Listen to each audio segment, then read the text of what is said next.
So when you start your pedicure, you've done your consultation with your client, so you've made sure they don't have any infectious diseases or disorders.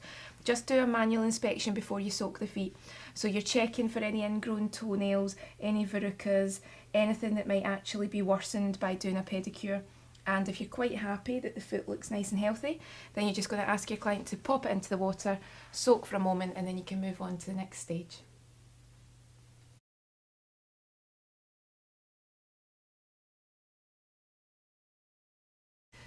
So now we're going to file any dry skin away on the feet. So you make sure that the foot is still damp when it comes out of the water, and you also make sure that you dampen your foot file. And make sure that the skin is always damp. You don't want to work on dry skin because you'll just irritate the skin. Work in one direction over any dry or calloused areas. Don't saw the skin or you can irritate the surrounding healthy skin, and just take your time and just work on those areas of dry skin. When it comes to the heel, you can support under the Achilles and just work and take your time. Once you're finished, pop the foot back into the water and swap over and do the other foot.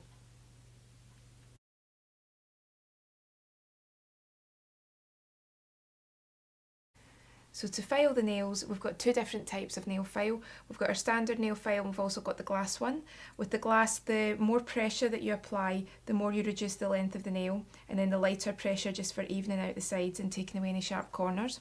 And for your standard nail file, the coarser side reduces the length, and the lighter side again is for your shaping and minimising any sharp edges. With the toenails, you want to make sure that you don't have any edges that could dig into the sides. You don't want to cause any ingrown toenails if you take too much away. So just take your time and make sure that everything's nice and even. With toenails, you're aiming for a nice, straight, even nail with just a tiny curve to the edge so that there's no sharpness and nothing can dig in and cause irritation. So just take your time and work along the nails.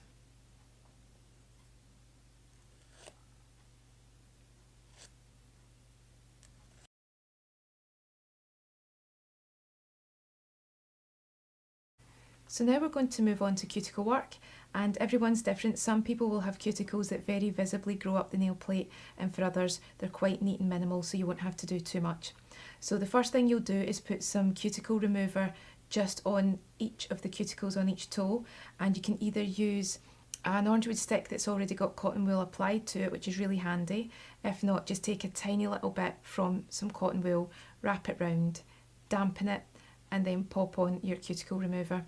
And we've already done that. We're just going to pop a little bit on each toe, and then depending on your manufacturer's instructions, you will either soak it again or you can go straight into your cuticle work. So now we're going to push back any cuticles that are obviously on the nail plate, and you can either use an orangewood stick that's got some cotton wool wrapped around it, or a hoof stick with some cotton wool wrapped around it. So we'll use the hoof stick, and you're just very gently pushing back, and anything that's ready to come off now will easily be removed from the nail plate. And as you go, you can be wiping down with some damp cotton wool and just wipe it down, and then just take your time and continue on.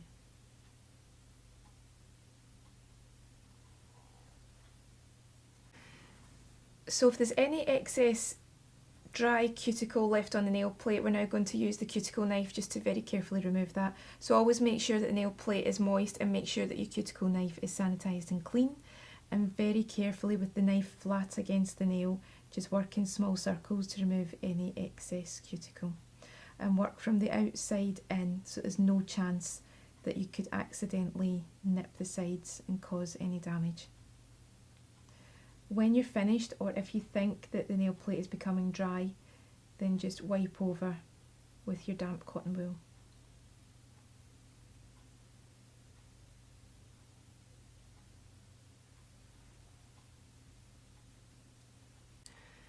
So if there's any loose bits of skin, any hangnails or any long bits of cuticle when you pushed it down, you can use your nippers to remove these. You need to be very careful, and again make sure they're sanitised. And as before, if anyone's on any blood thinning medication or they're diabetic or they have loss of sensation, then you might just want to avoid this just in case you have any reactions or any mishaps. But if you're okay to do it, if there is a little hangnail, you just very carefully angle your nippers against it Squeeze very gently, release, and then you should be able just to wipe away that now detached piece of skin just with your cotton wool.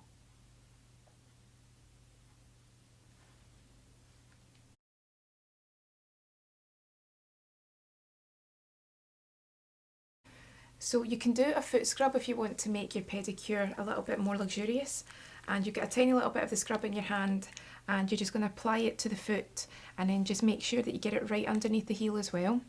What you can do is extend it all the way up just to under the knee if you want to really make the most of it and get a lot of the dry skin that can occur on the front and the back of the leg. But because we can't show you the full leg just now, we're just going to concentrate on the foot.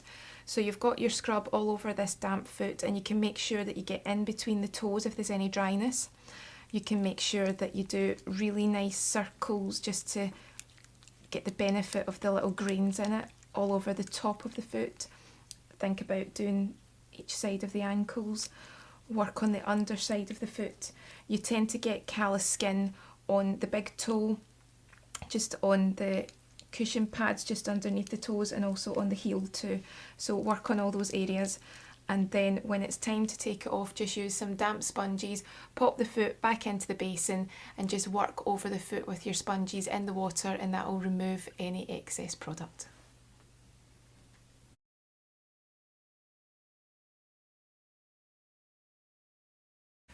So next we're going to do a foot mask, and this is a peppermint foot mask, so it's very cooling.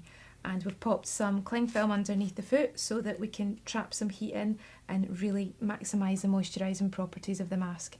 So we've decanted some, and we're now using a mask brush just to cover the foot. Again, it could be any type of mask that you like that's designed for that area, and you might even want to take it up the leg again just to under the knee. So take your time, make sure you cover the areas well. Cover the underside of the foot as well.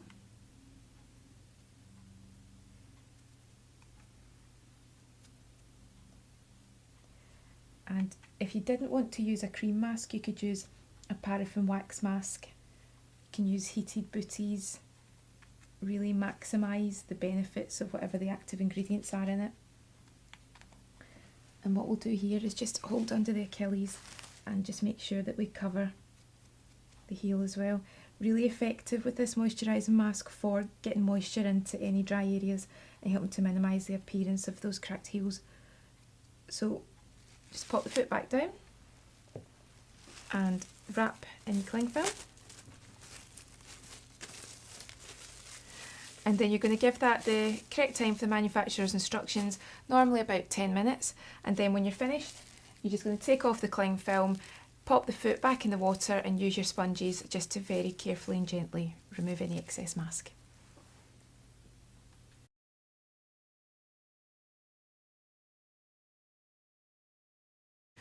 So we're now ready to paint the toenails. So what you do is you have a final check to make sure you're happy with the shape, you're happy that there's no any odd bits, and that the cuticles are nice and tidy. And then you can decide if you need to put any cotton wool in between any of the toes. If you do, just pull a little bit, roll it into a ball and pop it in between, and that means that you're not going to get any nail polish transferring onto the skin on either side. Or you can use a toe separator, but we find these quite awkward, so I prefer doing it with the cotton wool method.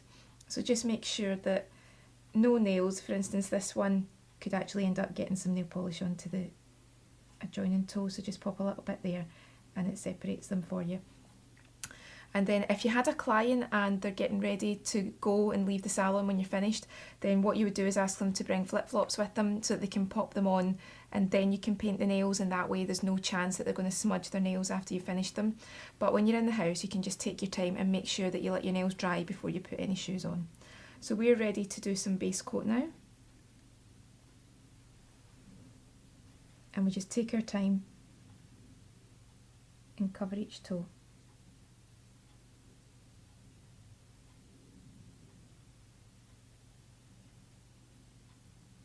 So we're now ready to paint the nails, and we aim to do it in as few strokes as possible. So again, we try not to flood the cuticle, and we just take our time and build up the colour. Usually it's about 2 to 3 coats. And if you make any mistakes, you can just run an orange wood stick that's got some cotton wool soaked in nail polish remover on it, just around the outside, just to tidy it up. And again, to seal the nail polish, you can just pop a little bit underneath the free edge of the nail, but obviously with some toenails you'll find that there's not enough of a free edge to do that.